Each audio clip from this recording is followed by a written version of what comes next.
La palabra de hoy nos habla de los verdaderos descendientes de Abraham, de la homilía de San Juan Pablo II. Pero si se quiere mirar la realidad sin prejuicios y llamar a las cosas por su nombre, hemos de decir francamente que a la luz de la revelación y la fe hay que dar la vuelta a la teoría de la alineación. Lo que lleva a la alineación del hombre es precisamente el pecado, es únicamente el pecado. Es precisamente el pecado el que desde el principio hace que el hombre esté en cierto modo desheredado de su propia humanidad. El pecado quita al hombre de diversos modos lo que decide su verdadera dignidad, la de imagen y semejanza de Dios.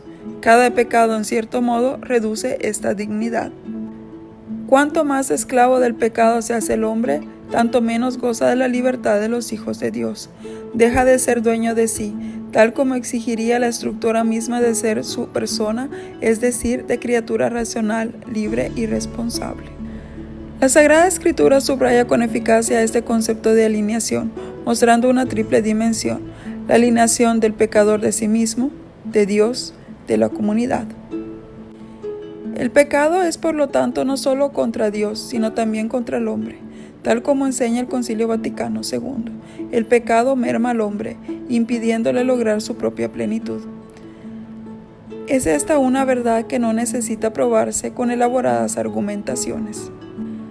Basta simplemente constatarla.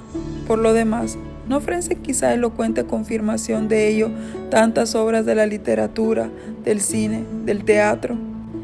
En ellas el hombre aparece debilitado, confundido, privado de un centro interior, enfurecido contra sí, contra los otros, dominado por no valores, esperando a alguien que nunca llega, casi con la experiencia del hecho de que una vez perdido el contacto con el absoluto, acaba perdiéndose a sí mismo. Por eso es suficiente referirse a la experiencia tanto a la interior como a la histórico-social en sus distintas formas, para convencerse de que el pecado es una enorme fuerza destructora. Destruye con virulencia engañosa e inexorable el bien de la convivencia entre los hombres y las sociedades humanas. Precisamente por eso se puede hablar justamente del pecado social. Pero dado que en la base de la dimensión social del pecado se encuentra siempre el pecado personal, hace falta sobre todo poner de relieve lo que el pecado destruye en cada hombre, su sujeto y artífice, considerando en su concreción de persona.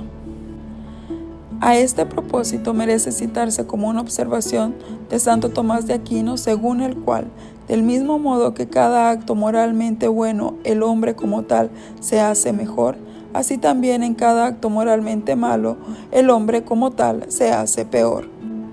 El pecado, pues, destruye en el hombre ese bien que es esencialmente humano.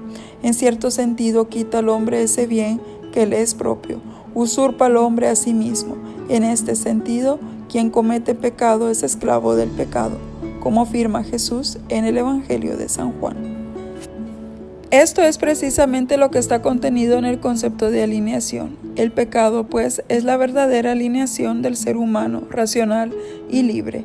Al ser racional, compete tender a la verdad y existir en la verdad.